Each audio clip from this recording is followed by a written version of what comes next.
قوة إلا بالله العلي العظيم حسبنا الله ونعم الوكيل نعم المولى ونعم النصير أعوذ بالله من الشيطان الرجيم بسم الله الرحمن الرحيم الحمد لله الذي يؤمن الخائفين وينجي الصالحين ويجزع المستكبرين ويهلك ملوكا ويستخلف آخرين والصلاة والسلام على رسول ثقلين محبوب رب المشرقين والمغربين جد الحسن والحسين نبينا سيدنا بالقاسم محمد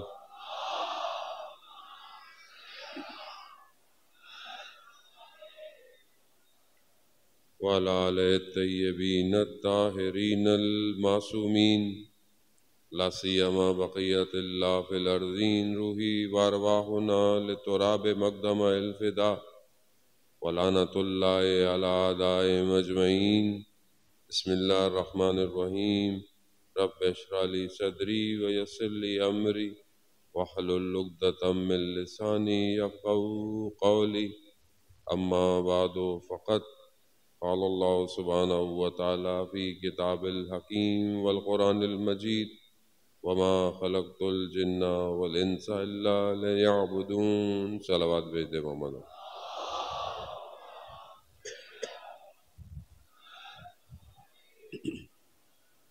عزیزاران شہید الشہداء 7 محرم الحرام 2 دنوں کا مہمان رہ گیا ہے سیدہ کا لال مخصوص شبیں ہیں اور ماہ محرم الحرام اور مجلس عزا اور عزاداری اس کے اپنے آداب ہیں ان چند دنوں کے اندر ان آداب کا انسان خیال رکھے اور یہ محسوس کرے کہ امام حسین کربلا پہنچے ہوئے ہیں مجھے کیا کرنا چاہیے آپ کی خدمت میں پہلے بھی عرض کیا کہ کوئی ایسا کام انسان نہ کرے کہ اگر ہمیں بلایا جائے تو ہم کہیں اپنی غفلت میں اپنے امام کو بھول جائیں مجلس درس گاہ ہے مجلس تربیت کی جگہ ہے مجلس وقت کے امام کے لیے سپاہیوں کو تیار کر رہی ہے مجلس سے اٹھ کر انسان کے ایمان میں اضافہ ہونا چاہیے یہی ہماری آپ کی دونوں کی یہی کوشش ہونی چاہیے امام حسین علیہ الصلوۃ والسلام ارشاد فرماتے ہیں صلی محمد کہ جب امام نے مکہ سے احرام کو چھوڑ کر کربلا کی طرف رخ کیا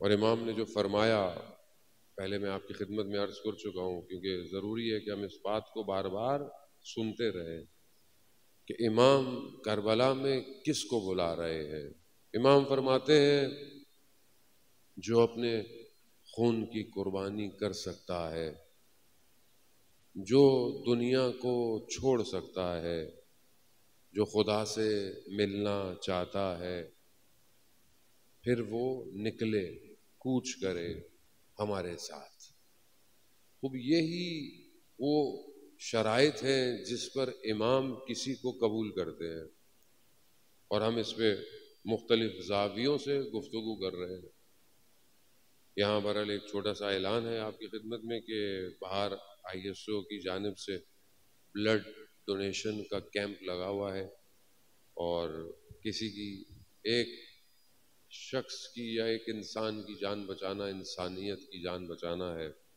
تو اگر آپ کے خون سے کسی کی جان بچ سکتی ہے تو پھر اس میں انسان کو دریغ نہیں کرنا چاہیے دوسری کہ بہرحال ایک جوان کی برسی بھی ہے شہید حسن رضا چند سال پہلے شدید بارشوں میں عباس ٹاؤن کے پیچھے جو نالا ہے وہاں پر کچھ لوگوں کی جان بچاتے بچاتے خود اس پانی میں بہہ گیا۔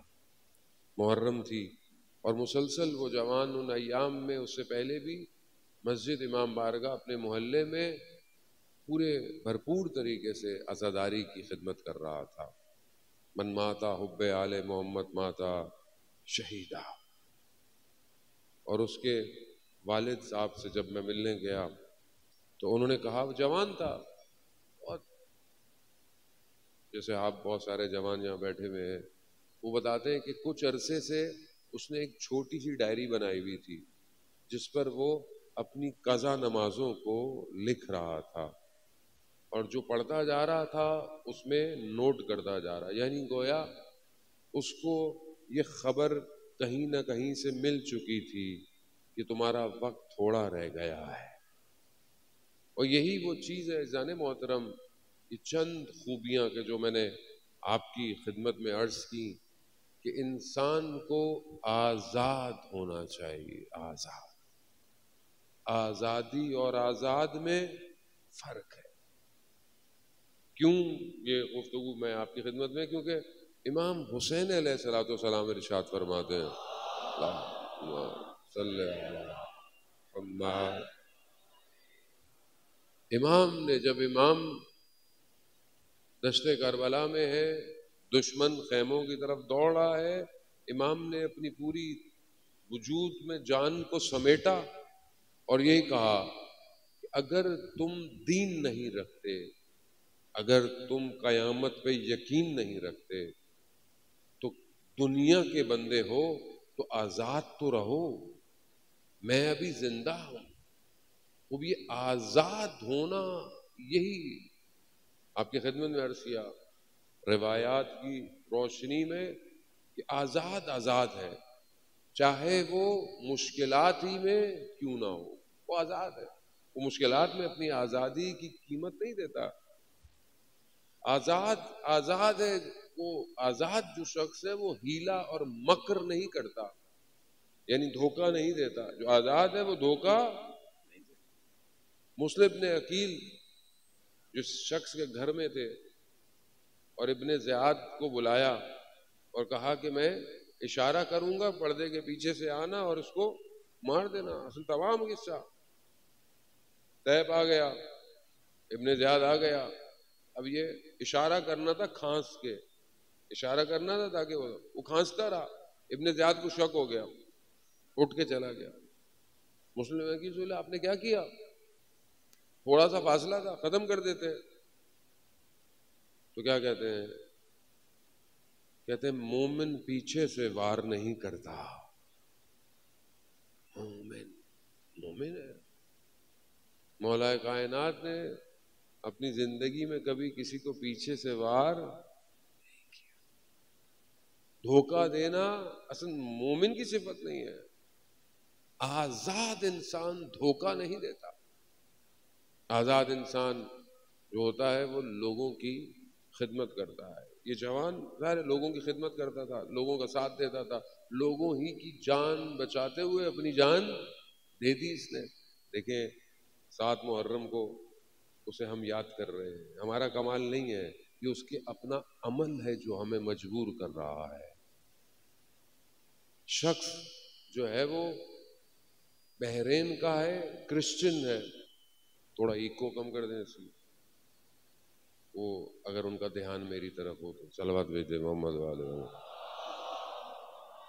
صلی علی محمد۔ بحرین کا ہے، کرسچن ہے، رسول خدا حضرت محمد مصطفیٰ صلی اللہ علیہ وسلم صلی اللہ علیہ وسلم رسول کی خدمت میں آیا، رسول کی خدمت پہنچا، ہاتھ چوما۔ رسول فرماتے ہیں تم بہت اچھے انسان ہو اور خدا تم سے محبت کرتا ہے۔ وہ تعجب کرنے لگا، مطلب خدا مجھ سے محبت کرتا ہے؟ ہاں۔ کیوں؟ کیونکہ تم صبور بھی ہو اور حلیم بھی ہو، یعنی تمہارے اندر صبر پایا جاتا ہے اور بردباری پائی جاتی ہے۔ اور کہا تمہاری جو ایک صفت ہے وہ خدا کو پسند ہے. کہا کیا؟ کہا تم لوگوں کی مدد کرتے ہو. لوگوں کی مدد کرنا یہ یونیورسل ویلیوز ہیں. یہ آپ کریں گے خدا آپ کو پسند کرے گا. خدا آپ کو اگر مسلمان نہیں ہے ہدایت دے دیتا ہے. رسول خدا نے اس کی صفت کو اجاگر کیا. یہ بہت اچھی صفت ہے کہ انسان، جیسے کل میں نے آپ کی خدمت میں عرض کیا کہ آزاد آدمی لوگوں کے حقوق کو ادا کرتا ہے. آزاد، قید نہیں ہے. اور آپ کے سامنے میں نے کل کافی مثالیں جو ہیں وہ اس کی بیان کی. وہ بھی یہ آزاد جو ہے اسے اپنے آپ کو بھی آزاد کرنا ہے. آج دنیا مختلف طریقے سے ہمیں گھیر رہی ہے. دنیا سوشل پریشر پہ میڈیا کے ذریعے ذہنوں کو قبضے میں کر رہی ہے. آج دنیا انسانوں کو غلام نہیں بناتی، آج ذہن غلام بنائے جا رہے ہیں. جب ذہن غلام بنائے جائیں تو بدن کی ضرورت ہی نہیں ہے. پہلے زمانے میں جنگیں ہوتی تھیں، لوگوں کو غلام بنا لیا جاتا تھا، قبضہ کر لیا جاتا تھا، ملکوں پہ حملے کیے جاتے تھے، لوگ مجبور ہو جاتے تھے. لیکن اب اس سے بھی آسان کام کہ لوگوں کے ملکوں کو یا لوگوں کو اپنے کنٹرول میں لینے کے بجائے لوگوں کے ذہنوں کو اپنے کنٹرول میں لے لو. اور آج آپ کے سامنے امت مسلمہ خاموش ہے اور فلسطین چیخ رہا ہے. تو کتنے سارے مسلم ممالک ہیں، سب آزاد ہیں. کہنے کو تو آزاد ہیں، آزادی ہے، آزاد نہیں ہے. اور یہی چیز کربلا کے مقابلے میں آئی. آزاد تھے لوگ، لوگ تو آزاد تھے، لوگوں کو کوئی سختی تو نہیں تھی، لیکن اندر سے غلام تھے. جب یزید نے مسند کو اپنی پکڑا تو اس کا جو مشاور تھا، جو اس کو مشورے دیتا تھا، کیونکہ اس کو تو نہیں آتا تھا کہ کیسے حکومت کرنی ہے، تو ایک شخص تھا جو کہتے ہیں کرسچن تھا وہ. تو اس نے کہا کہ دیکھو شام میں تو کوئی مسئلہ نہیں ہے، یہاں کے لوگوں کو تو کچھ نہیں پتا ہوتا، یہ تو ایسی ہیں، یہ تو تمہاری بیعت کر لیں گے، اور جو باقی لوگ ہیں ان کو ڈرا ڈرو کے کر لیں گے. کہا صرف 3 لوگ ایسے ہیں جن کی تمہیں بیعت لینی پڑے گی، اور اس میں سے بھی 2 لوگ ہیں ان کو بھی ہم کچھ کر لیں گے، لیکن ایک شخص کتنی بڑی حکومت ہے، شام ہے، عراق ہے، ایران ہے، مدینہ ہے، حجاز ہے، کتنی بڑی حکومت ہے. اتنی بڑی حکومت میں آزادی تھی، مگر آزاد صرف حسین ابن علی تھا. یہی تو کہا، اور کسی کی ضرورت نہیں ہے، اور کسی کا ڈر نہیں ہے، صرف ایک شخص، اس سے بیعت لے لو بس. امام نے کیا فرمایا؟ مثلی، میرے جیسا، لا یواجہ، تمہارے جیسے کی بیعت کرے گا، آزاد. امام نے مدینہ چھوڑ دیا. امام نے کہا ذلت کی زندگی سے عزت کی موت بہتر ہے. اذان موت، یہی کربلا کا پیغام ہے. اب انسان کیسے زندہ رہ رہا ہے، انسان کس طرح زندہ رہ رہا ہے. انسان جس معاشرے میں زندہ رہ رہا ہے، معاشرہ اسی سے بنا ہے، معاشرہ باہر سے نہیں آیا. ہم اور آپ اعتراض کرتے ہیں مطلب فلانا حکمراں، فلانا آفیسر، فلانا منسٹر، فلانا ایکس وائی زیڈ، آپ کچھ بھی بول دیں، یہ سب کہاں سے آئے ہیں؟ سب کہاں سے آئے ہیں؟ یہیں سے آئے ہیں.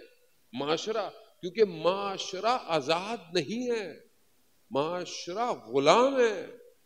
اور جب غلام ہوتا ہے تو پھر اصل میں وہاں پر اس کے اندر پھر حالات آپ کے سامنے جو ہو رہے ہیں دنیا کے اندر. اپنے آپ امام حسین آزاد کرنے آئے تھے.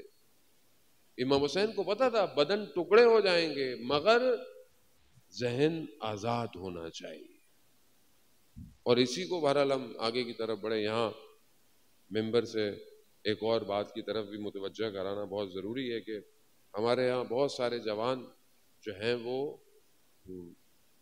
جبری گمشدگی کا کا سہ رہے ہیں، مسنگ پرسن ہے، کئی سال ہو گئے، نہ ان کے گھر والوں کو پتا ہے، نہ ان کے والدین کو پتا ہے. جو بھی بہرحال کسی کا بھی قصور ہو، اگر قصور ہے تو جو بھی متعلقہ ادارے ہیں ان کو چاہیے کہ ان کو کورٹ میں پیش کریں، تاکہ کم از کم ان کے ماں باپ کو، بہن بھائیوں کو، بیوی کو، بچوں کو پتا تو ہو کہ شخص کہاں ہے. تو یہ بہرحال ہم ان کے لیے دعا بھی کرتے ہیں کہ وہ جہاں ہوں صحت اور سلامتی کے ساتھ ہوں، اور پروردگار انہیں جلد سے جلد جو ہے وہ رہائی عطا فرمائے.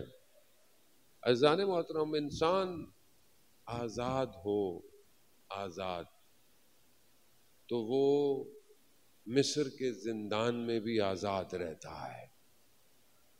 حضرت یوسف زندان میں رہے مگر آزاد. 7 سال، 4 سال یا 14 سال، مختلف جو ہیں وہ احادیث روایات جو ہمیں تاریخ بتاتی ہے. امام موسیٰ کاظم علیہ الصلوۃ والسلام، اللہم صلی علی محمد، امام کو جب پہلے زندان میں ڈالا گیا تو امام نے کہا پروردگار تیرا شکر، تو نے مجھے ایک ایسی جگہ عطا فرمائی کہ میں تیری عبادت کر سکوں. قید نہیں ہے، آزاد ہے. اور کہاں پھر اتنے سخت زندانوں میں امام کو ڈالا، اور کتنی امام کے اوپر سختیاں، مشکلات کی، مگر امام خدا کی بارگاہ میں سجدہ ریز ہے. اب یہ آزادی چاہیے. کل آپ کی خدمت میں نے عرض کیا تو ایک وصیت نامہ کہ جو امام نے اپنے فرزند کو، کل میں نے آپ کو کہا تھا کہ میں اس میں سے کچھ حصہ آپ کی خدمت میں پڑھوں گا، اور میں حسب وعدہ جو ہے وہ خطبہ آپ کی خدمت میں لے کر آیا ہوں. صلوات بھیج دے محمد وآل محمد.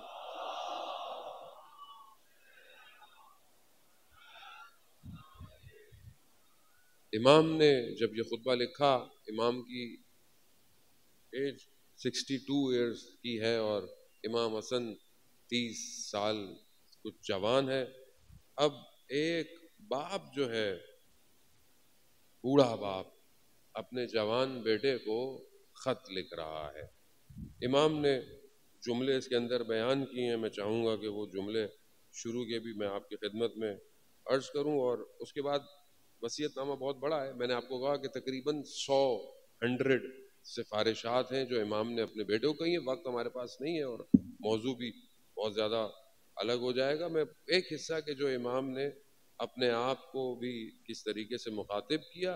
امام فرماتے ہیں کہ یہ وصیت امام کے اپنے جملے ہیں کہ انشاءاللہ ہم اس کو سنیں، ہمارے وجود میں یہ تاثیر گزاریں اور پھر ہم اس پہ عمل کریں. امام فرماتے ہیں کہ وصیت اس باپ کی ہے جو فنا ہونے والا اور زمانے کو اقرار کرنے والا ہے، جس کی عمر پیٹھ پھرائے ہوئے ہے، جو زمانے سے لاچار اور دنیا کی برائیوں کو محسوس کر چکا ہے، اور مرنے والوں کے گھروں میں مقیم، اور کل کو یہاں سے رخت سفر باندھنے والا ہے. یہ اس بیٹے کے نام ہے جو نہ ملنے والی بات کا آرزو مند ہے. یہ امام نے تمام جوانوں کو لکھا ہے. جوان ہیں آپ سب، جوان ہیں. امام نے اپنے جوان بیٹے کو، اور یہ وصیت نامے کو آپ اپنے لیے سنیں کہ کیوں؟ کیونکہ امام امت کے باپ ہوتے ہیں. امت کے جوانوں کو یہ سننے. امام کیا فرما رہے ہیں کہ اس بیٹے کے نام کہ جو نہ ملنے والی بات کا آرزو مند، جادہ عدم کا راہ سپار، بیماریوں کا ہدف، زمانے کے ہاتھ میں گروی ہے، مصیبتوں کا نشانہ ہے، دنیا کا پابند ہے، اس کی فریب کاریوں کا تاجر ہے، موت کا قرضدار، اجل کا قیدی، غموں کا حلیف، حزن و ملال کا ساتھی، آفتوں میں مبتلا، نفس سے عاجز اور مرنے والوں کا جانشین ہے. ایک ایک جملے پہ کئی گھنٹے گفتگو کی جا سکتی ہے، میں نہیں کروں گا. امام نے جو ہے وہ مختلف وصیتیں کی. ایک پیراگراف آپ کی خدمت میں، کیونکہ میں نے کل کہا تھا میں آپ کو اس لیے کہ ہم امام کو مانتے ہیں، ہمیں امام کی بھی سننی چاہیے تاکہ ہم جس طرح امام چاہتے ہیں ہم اس طرف بڑھیں. ایک پیراگراف زیادہ آپ کو زحمت نہیں دوں گا. امام فرماتے ہیں کہ واعظ اور پند سے یعنی واعظ اور نصیحت سے دل کو زندہ رکھنا. واعظ اور نصیحت سے دل مردہ ہو جاتے ہیں نا, آپ کو پتا ہے دل مردہ ہو جاتے ہیں. دل کو کس سے زندہ رکھنا ہے؟ نصیحت. نصیحت بری لگتی ہے, آج جوان کو آپ نصیحت کرو تو بری لگتی ہے. 5 منٹ سے زیادہ, 1 منٹ بہت ہے, 5 منٹ تو پھر میں نے زیادہ کہہ دیا. ہم آج کل مجلس محرم ہے سن رہے ہیں, ورنہ انٹرنیٹ پہ ہم 1 منٹ سے زیادہ کوئی چیز دیکھتے نہیں ہیں, اور اگر کوئی نصیحت کر رہا ہو تو فوراً اس کو ہٹا دیتے. کیوں؟ کیونکہ دل سخت ہو گیا ہے. امام کیا فرما رہے ہیں؟ نصیحت اور واعظ کے ذریعے سے دل کو زندہ رکھو. زہد یعنی تقوی سے دل کی خواہشوں کو مردہ کرو. یقین سے دل کو سہارا دو, اور حکمت سے دل کو پرنور کرو. موت کی یاد سے اسے قابو میں رکھو. موت کو یاد کرتے رہو, دل قابو میں رہے گا. فنا کے اقرار پر اسے ٹھہرنا ہے دل کو. دنیا کے ہاتھ سے اس کے سامنے لانا, یعنی جو بھی دنیا میں ہو رہے ہیں اپنے دل کو بولو کہ ان ساری چیزوں کو دیکھو. گردش روزگار سے اس کو ڈراتے رہنا, یعنی امام کی گفتگو صرف دل سے ہے اس ٹائم. گزرے ہوئے واقعات اس کے سامنے رکھنا. تمہارے پہلے والے لوگوں پر جو بیتی ہے اسے یاد دلانا. ان کے گھروں اور کھنڈروں میں چلنا پھرنا. کون لوگ؟ جو مر چکے ہیں, جو جا چکے ہیں. اور دیکھنا کہ انہوں نے جو کچھ کیا تھا وہ کیا ہے, اور یہ جو لوگ تھے یہ کہاں کوچ کر گئے, اور یہ کہاں سے اترے تھے اور کہاں ٹھہرے تھے. دیکھو گے تو تمہیں صاف نظر آئے گا کہ وہ دوستوں سے منہ موڑ کر چلے گئے ہیں اور پردیس کے گھر میں جا کر اترے ہیں, اور وہ وقت دور نہیں کہ تمہارا شمار بھی ان میں سے ہونے لگے گا. بس میں یہ ایک پیراگراف میں, اور زیادہ اتنی نصیحت ہے کہ پھر بہت مشکل ہے کہ ہم اس کو تحمل کر سکیں. قالا امیر المومنین ہے عزیزان محترم. تھوڑا بہت مجھے زیادہ علم نہیں ہے, مجھے تھوڑا بہت علم ہے, اور یہ علم مجھے بتا رہا ہے کہ آپ کے اور میرے دل کتنی دیر نصیحت کو سن سکتے ہیں. وہ مشکل ہے, بہت مشکل. لیکن کیوں مشکل ہے پتہ ہے آپ کو؟ کیونکہ ہم نے اپنے کانوں کو قالا امیر المومنین کی عادت نہیں ڈالی.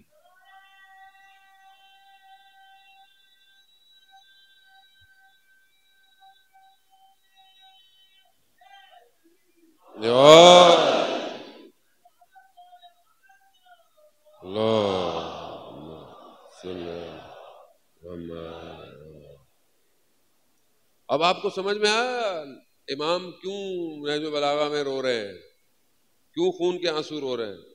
کیوں کہتے تھے کہ تمہیں میری بات سمجھ میں نہیں آتی؟ جب میں تمہیں جنگ کی بات کرتا ہوں, جہاد کی بات کرتا ہوں, تم کہتے ہو سردی ہے. سردیوں میں کہتا ہوں, گرمیوں میں کہتا ہوں, کبھی گرمی ہے کبھی سردی ہے. وہ باطل پہ ہوتے ہوئے اتحاد متحد, تم حق پہ ہوتے ہوئے بکھرے ہوئے ہو. کیوں؟ کیونکہ امام کی نہیں سنتے تھے, امام کو مانتے تھے. عزیزان محترم, اگر چاہتے ہیں وقت امام پہ پہنچے, کیونکہ ہمارا مقصد وقت کا امام ہے. ہم سے ہمارے امام کا سوال, آپ سے مجھ سے کوفہ کا سوال نہیں پوچھا جائے گا.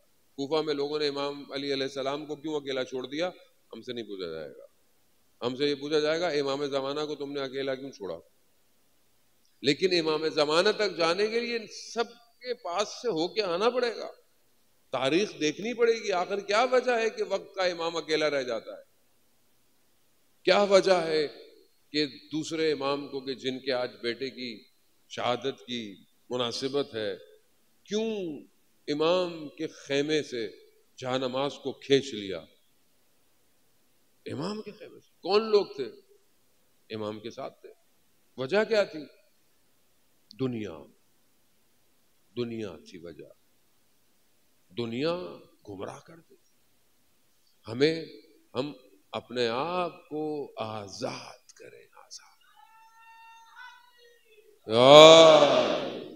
اور ہمیں بہرحال یہ اس بات کو سمجھنے کی ضرورت ہے کہ جب آپ کربلا کی طرف آ رہے ہیں تو کون سی چیز، کون سی موومنٹ، کون سی چیز کربلا والوں کے سامنے ہے۔ آج جس معاشرے میں رہتے ہیں ہمیں پتہ ہونا چاہیے، ہماری گفتگو جتنی بھی ٹوٹی پھوٹی ہے وہ اس لیے ہے کہ ہم ایک سوسائٹی کو بلڈ کر سکیں۔ یہ سوسائٹی جب تک نہیں بنے گی ہم اپنے امام کے ظہور میں کوئی کردار ادا نہیں کر سکتے۔ ہم نے یہاں سے اٹھ کے ایک سوسائٹی بنانی ہے، سوسائٹی فارمیشن کرنی ہے، اور وہ کیسے ہوگی؟ جس طرح ائمہ علیہ الصلوۃ والسلام نے ارشاد فرمایا ہے ویسا ہی ہمیں آگے کی طرف بڑھنا ہے۔ امام جعفر صادق علیہ الصلوۃ والسلام ارشاد فرماتے ہیں اللہم صلی علی محمد وآل محمد۔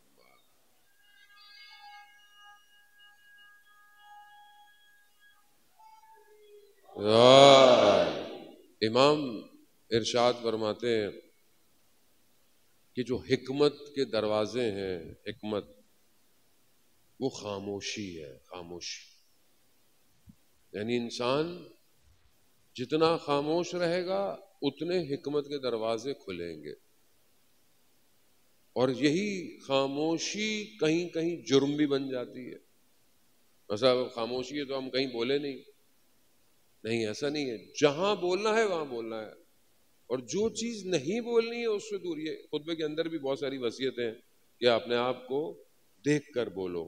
عزیزان محترم، خب یہ اگر ہم چاہتے ہیں کہ ہم چیزوں کو سمجھ پائیں تو ہمیں اپنے آپ کو، اپنے وجود میں حکمت کے چشموں کو جاری کرنا پڑے گا۔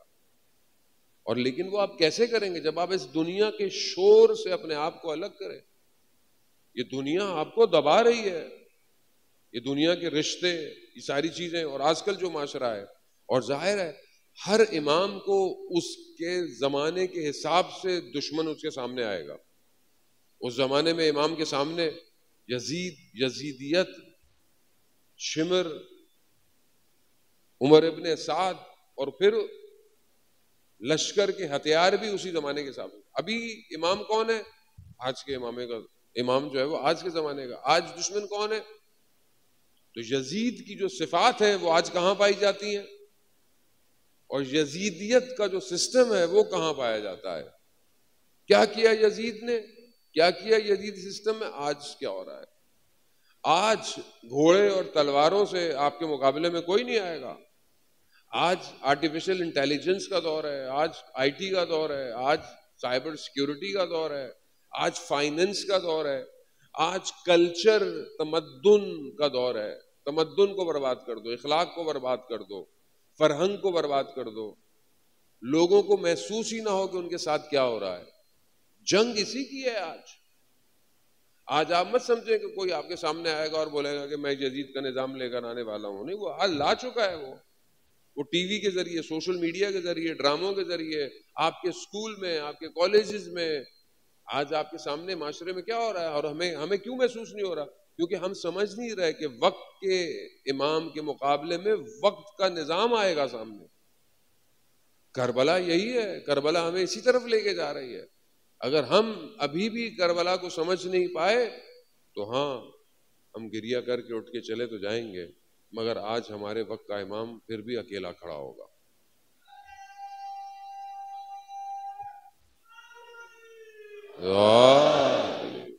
عزیزان محترم، خدا کا شکر کریں کہ ہمیں اللہ نے اتنا بڑا مکتب دیا، اتنی بڑی دانشگاہ دی، اتنی بڑی یونیورسٹی دی۔ اگر آج ہم غربت کے عالم میں، یعنی غربت پیسوں والی غربت نہیں ہے، یہ غربت یعنی ایک آدمی اپنے وطن سے دور ہو، اور آج ہم اتنی کوشش بھی نہ کر پائیں کہ ہمارا امام ظہور کرے، تو اس میں قصور کس کا ہے؟ یعنی آپ اور میں، کتنے سارے لوگ بیٹھے ہوئے ہیں۔ ایک جوان کہ جو مسجد جمکران گیا اور اس سے ایک عالم دین نے ملاقات کی اور کہا کہ تمہاری حالت سے لگتا ہے ٹھیک نہیں ہے، تمہاری طبیعت کو کیا ہوا؟ کہا میری امام سے ملاقات ہوئی ہے۔ تو کہا پھر؟ کہا میں نے امام کو کہا کہ آپ کو تو 313 چاہیے، یہاں تو اتنے سارے لوگ بیٹھے ہوئے ہیں، اتنے سارے لوگ آئے ہوئے ہیں۔ تو امام فرماتے ہیں یہ میرے لیے نہیں آئے، یہ اپنے لیے آئے ہیں۔ کسی کو اولاد چاہیے، کسی کو گھر چاہیے، کسی کو گاڑی چاہیے، میرے لیے کوئی نہیں آیا۔ عزیزان محترم، میں مجلس حسینی میں کیوں آ رہا ہوں؟ اس لیے آ رہا ہوں نا کہ اگر میں کربلا میں ہوتا تو میں اپنی جان اپنے امام پہ قربان کر دیتا۔ یہی ہے نا، اور اس سے بڑا اور کیا ہدف ہوگا انسان کا؟ تو آج وقت کا امام انشاءاللہ آ جائے تو کیا میں تیار ہوں امام کے لیے جان دینا؟ یا امام مجھے کوئی کام دے دے، کوئی کام دے دے یہ کرو، کیا تیار ہوں؟ کیا میں اپنے اندر وہ خوبیوں کو پیدا کر رہا ہوں کہ امام میرا انتخاب کر لے، امام مجھے چن لے؟ یہی جو چند باتیں میں نے تھوڑی تھوڑی آپ کی خدمت میں عرض کی حضرت، تو نہیں، یہ باتیں ایجاد کرنی ہے اپنے اندر پیدا کرنا ہے اس کو، کہ میں کم از کم اپنی تنہائی میں، لوگوں کے سامنے تو میں شاید دکھاوے میں، پریشر میں، اپنی تنہائی میں اپنی خواہشات سے آزاد رہوں۔ کوئی نہیں دیکھ رہا، کوئی کچھ نہیں دیکھ رہا، خدا تو دیکھ رہا ہے۔ جو شخص تنہائی میں اپنے آپ کو خدا کی بارگاہ میں نہیں لے کے جا سکتا، لوگوں کے سامنے تو ہو سکتا ہے دکھاوا کر رہا ہو، دکھا رہا ہو۔ تو کیا میں نے کبھی تنہائی میں اپنے پروردگار سے گفتگو کی ہے؟ جو لوگ امام کے ساتھ تھے وہ ایسے ہی تھے، انہوں نے اپنے وجود کو اپنے بدن سے جدا کر دیا تھا، انہیں کوئی فرق نہیں پڑتا تھا ان کے بدن کے ٹکڑے ہو جائیں، انہیں کوئی فرق نہیں پڑتا تھا۔ کیوں؟ کیونکہ وہ اپنے امام تک پہنچ گئے تھے، اور جو اپنے امام تک پہنچ جاتا ہے پھر اسے کسی چیز کی ضرورت نہیں رہتی۔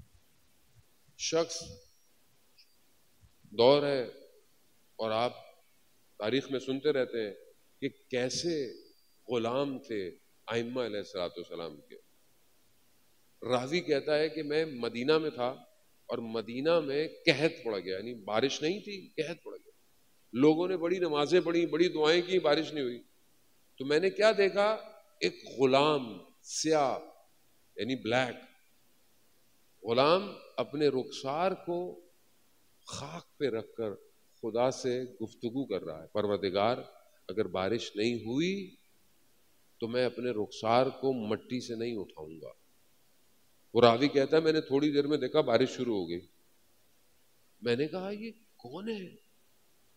دیکھا تو وہ اٹھا اور چلنا، میں اس کے پیچھے پیچھے گیا، دیکھا تو وہ کوچہ بنی ہاشم میں چھٹے امام کے جانوروں کو پالنے والا غلام تھا۔ یعنی جو ان کے قریب ہو جائے کائنات اس کے لیے مسخر ہو جاتی ہے، کھل جاتی ہے، اس کو کوئی مسئلہ نہیں۔ اور اسی طرح ایک شخص خراسان سے چھٹے امام کی خدمت میں آیا، باہر نکلا تو امام کا غلام تھا جو امام کے کام کرتا تھا، جوتے اٹھاتا تھا۔ کہا کہ میں خراسان میں میری زمین ہے، میرا باغ ہے، میری چیزیں ہیں، یہ سب میں تمہیں دیتا ہوں، اپنی ساری مال و دولت تمہیں دیتا ہوں۔ کہا پھر؟ کہا یہ جو تم نوکری کرتے ہو نا یہ مجھے دے دو۔ اس نے کہا سودا برا نہیں ہے، اچھا ہے، مطلب سب کچھ مل رہا ہے۔ امام کے پاس گیا، امام سے کہا مولا ایسا ایسا ہے۔ امام نے کہا تمہاری مرضی۔ جانے لگا، امام نے کہا میری بات سنو۔ کہا جو اس دنیا میں جتنے ہمارے قریب ہے نا وہ اس دنیا میں بھی ہمارے اتنے ہی قریب ہوگا۔ ہم اس دنیا میں اپنے امام کے کتنے قریب ہیں اس دنیا میں؟ اب آپ بولیں گے مولانا کیسے قریب ہوں ہم کیا کریں؟ کم سے کم کیا کر سکتا ہے انسان؟ نہ پیسہ خرچ ہو، نہ محنت ہو، نہ کہیں اٹھ کے جانا پڑے، مولانا صاحب کوئی ایسا کام بتا دیں، کچھ کرنا نہ پڑے لیکن ہم امام کے قریب ہو جائیں۔ تو کچھ بھی نہیں کر، اگر آپ کچھ نہیں کر سکتے تو صرف ایک کام، امام کو دن میں چند دفعہ یاد کیا کریں۔ اس کے لیے تو کوئی پیسے خرچ نہیں ہوں گے نا، اس کے لیے تو کوئی ریاضتیں بھی نہیں ہیں، کوئی سجدے بھی نہیں ہیں، کوئی کھڑا ہونا نہیں ہے، اصل یاد کریں، یاد کریں۔ لوگ ہمیں کہتے ہیں مولانا اتنا آپ کیوں ذکر کرتے ہیں؟ اس یہ بہانہ ہے یہ، اور یہ میں خود ذکر نہیں کرتا، امام چاہتے ہیں میرا ذکر ہو، لوگ بھول گئے، لوگ بھول گئے۔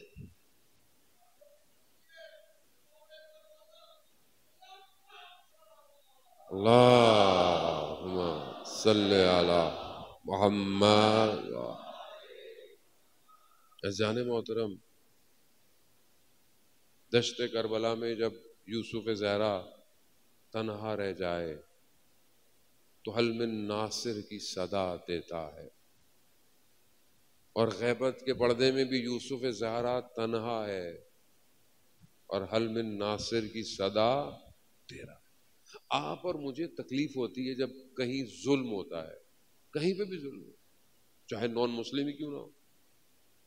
فلسطین غزہ کے بچوں کی تصویریں دیکھی نہیں جاتی، برداشت نہیں ہوتی، تو کیا امام زمانہ کو تکلیف نہیں ہوتی ہوگی؟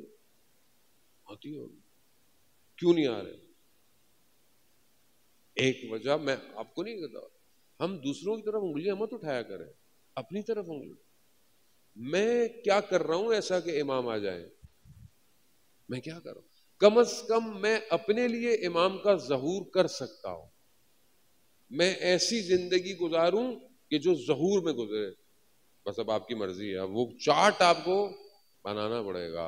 پہلی چیز، آزاد ہو جاؤ، بدن کی خواہش سے آزاد ہو جاؤ۔ رات کو اتنا کھاؤ کہ صبح فجر میں اٹھانا نہ پڑے تمہیں۔ گناہوں سے اپنے بوجھ کو ہلکا رکھو تاکہ جو ملائکہ تمہیں اٹھانے آتا ہے اس کی آواز تمہیں آئے۔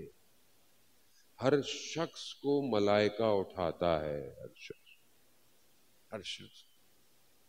ایک شہید نے اپنے وصیت نامے میں لکھا کہ پروردگار، ایک وہ وقت تھا جب تو ناز کرتا تھا، یعنی میں ناز کرتا، تو مجھے اٹھاتا تھا کہ اٹھ جاؤ فجر کا وقت ہے، اٹھ جاؤ، میں ناز کرتا تھا، میں کبھی اس کروٹ سو جاتا تھا، کبھی اس کروٹ سو جاتا تھا، مگر تو مجھے اٹھاتا تھا۔ اور اب جب میں جہاد کی پہلی صفوں میں کھڑا تجھ سے شہادت مانگ رہا ہوں تو ناز کر رہا ہے، تو تڑپا رہا ہے مجھے۔ ہاں عزیزان محترم، کربلا جو چیز دے رہی ہے، 13 سال کے بچے کا رول ماڈل دے رہی ہے۔ 13 سال کا بچہ، اس کی معرفت کیا ہے؟ 13 سال کے بچے سے ہمیں کیا جو ہے وہ درس لینا چاہیے؟ جناب قاسم، اس سے ہمیں کیا درس لینا چاہیے 13 سال کے بچے سے؟ بچہ ہے نا 13 سال، تو ایک 13 سال کا بچہ ہے اور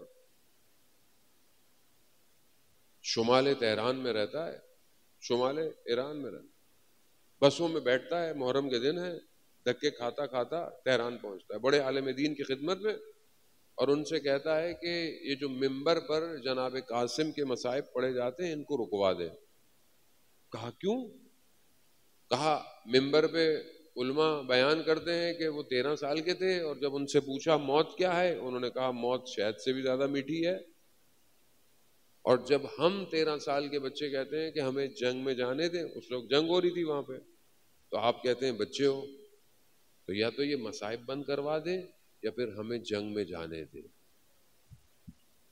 قوموں میں فرق ہے جان محترم، جو قوم کربلا سے یہ درس لے، جو قوم جناب قاسم سے شہادت لے، اور جو قوم جناب قاسم سے کچھ اور لے، میں زیادہ نہیں بات کر سکتا، دونوں قوموں میں فرق ہے، فرق۔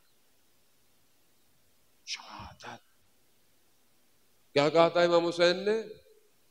جو خون کی قربانی دے سکتا ہے۔ جناب قاسم، موت کیا ہے بیٹا؟ شہد سے بھی زیادہ میٹھی ہے، شہد سے۔ کب کہا؟ جب شب عاشور سب کو امام نے بتا دیا، یہاں گرے گا، کوئی وہاں گرے گا، یہ بچہ بیٹھا ہوا پیچھے سب سن رہا ہے، چھوٹا سا بچہ. اس نے یہی سوال کیا، چچا جان کیا ہماری باری نہیں آئے گی؟ ہاں عزیزداران محترم،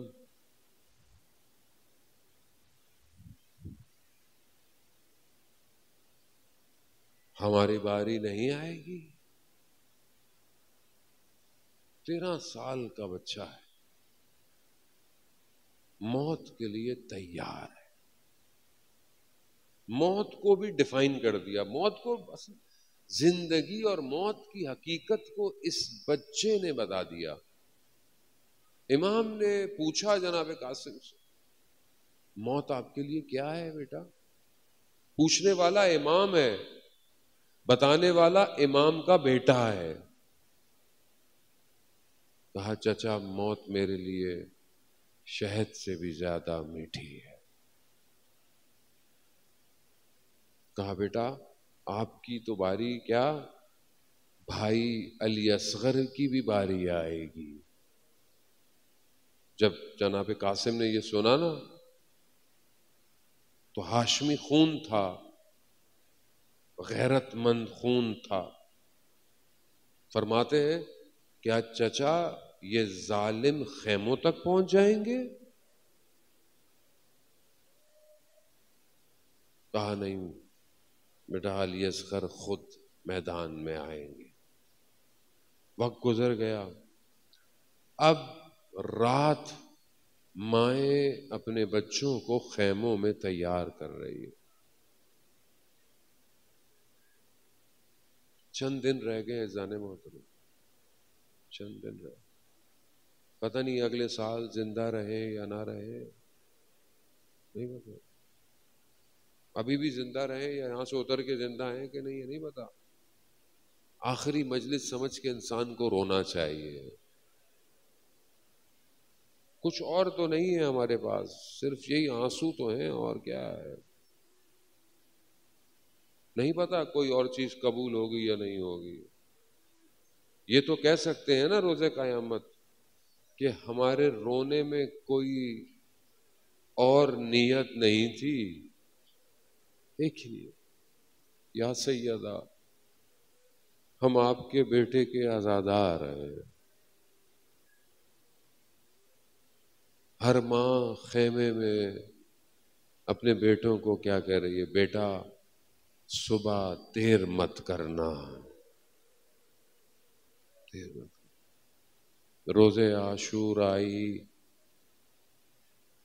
ایک ایک کر کر گلشن زہرا کے پھول بکھرنے لگے.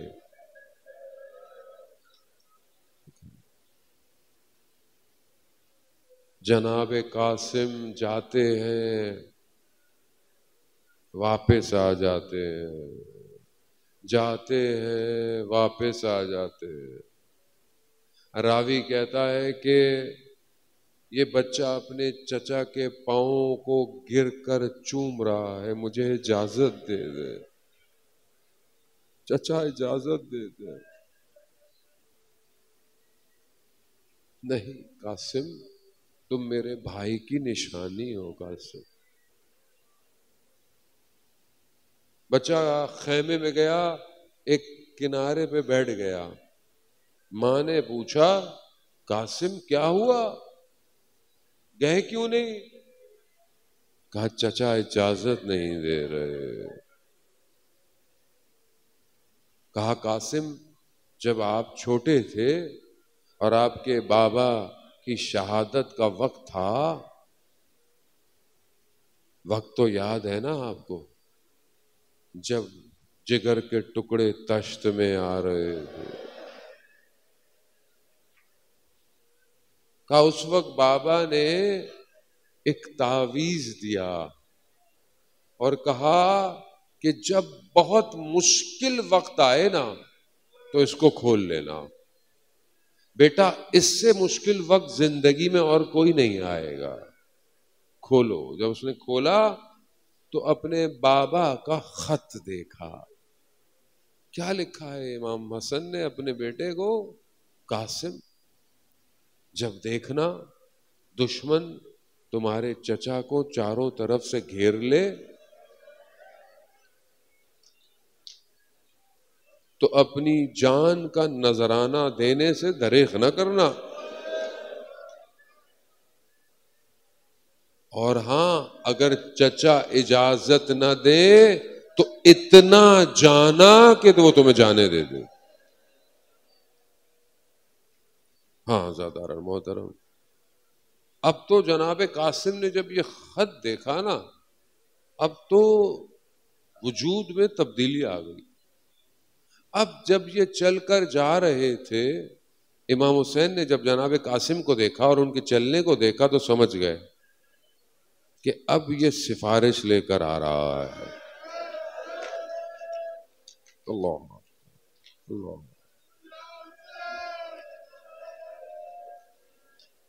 جناب قاسم گئے، چچا کو بابا کا خط دے دیا.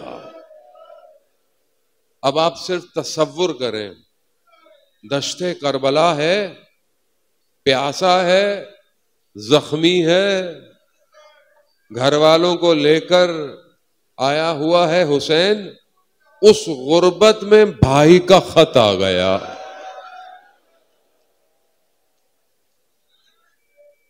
بھائی کتنا پیارا ہوتا ہے، وہ بھی حسن جیسا بھائی. جیسے ہی خط پہ نگاہ پڑی ہوگی، کیا کیا حسین کو یاد آیا ہوگا. یاد آیا ہوگا کہ ہم چھوٹے چھوٹے تھے، مدینہ میں ہمارے گھر کا دروازہ جلا دیا تھا. یاد آیا ہوگا کہ ہماری ماں دیواروں کے سہاروں سے چلتی تھی. یاد آیا ہوگا کہ رات کی تاریکی میں ہماری ماں کو غسل دیا، ہم دونوں بھائی اپنی ماں کے بدن پہ رو رہے تھے. ارے ایک ایک کر کر حسین کو نہ جانے کیا کیا یاد آیا. بابا کو ضربت لگی، بابا کو دفنایا. ارے میں نے اپنے بھائی کے جنازے سے تیر نکالے. ارے بھائی حسن، اس غربت میں یہ خط آ گیا.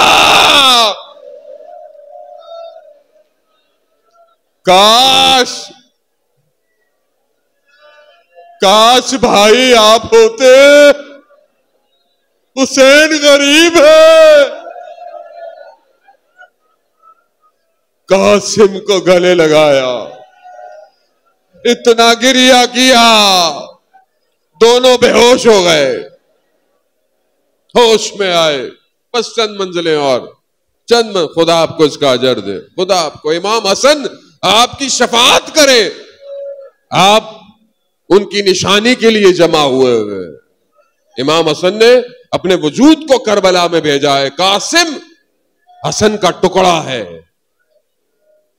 13 سال کا تیاری ہوئی، سر پہ کپڑا بنایا، وہ ذرا وہ لوہے کی، سر چھوٹا سا ہے، بدن نازک ہے، ذرا نہیں پہنی جا سکتی. اجلتے ہوئے لباس میں قاسم سوار ہوئے، دشمن کی طرف بڑھے. حسین کی حسرت کی نگاہیں بھائی کی نشانیوں کی طرف. ام فروا خیموں سے اپنے نور چشم کو دیکھ رہی. بڑھتے گئے، دشمن پر وار کیا، ایک ہی لعین کے کئی فرزندوں کو جہنم واصل کیا. جب اس نے دیکھا ارے یہ چھوٹا سا بچہ یہ کیا کر رہا ہے،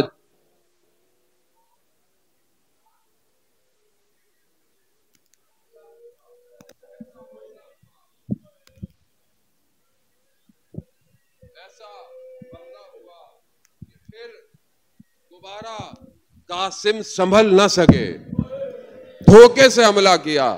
بنی ہاشم کا خون تھا، سامنے سے نہیں لڑ سکتے تھے. ایسا وار کیا جناب قاسم زین سے زمین کی طرف آئے. ایک ہی پکار تھی، چچا میری مدد کو آئیے. اس سے پہلے کہ وہ دشمن وار کرتا، سر کو تن سے جدا کرتا، امام حسین تیزی سے پہنچے. امام نے وار کیا، اس کا بازو قلم ہوا، اس نے شور مچایا. دشمن کے گھوڑے دائیں سے بائیں طرف ہو گئے. نہ جانے قاسم کا بدن کس طرح نیچے، جب خاک نیچے اٹھی تو کیا دیکھا؟ قاسم کا بدن ہے. امام حسین فرماتے ہیں ارے بیٹا کتنا مشکل ہے کہ آپ پکارے اور چچا آپ کے بدن پر نہ آئے. نہ جانے کس طرح امام نے جناب قاسم کو اٹھایا، لے کر خیموں کی طرف بڑے. بس ایک مراحل اور، بس روز عاشورہ گزری. جب سب شہید ہو گئے آواز آئی، اعلان ہو رہا ہے گھوڑوں کے نالوں کو تیز کرو. یہ آواز سنی تو کسی نے کہا ام فروا کو نہ بتانا، ارے اس کا بچہ دوسری دفعہ پامال ہو رہا.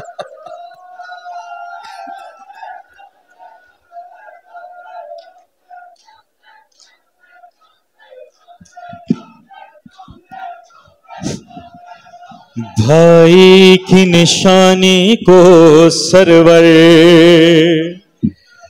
گٹھڑی میں اٹھا کر لائے ہیں.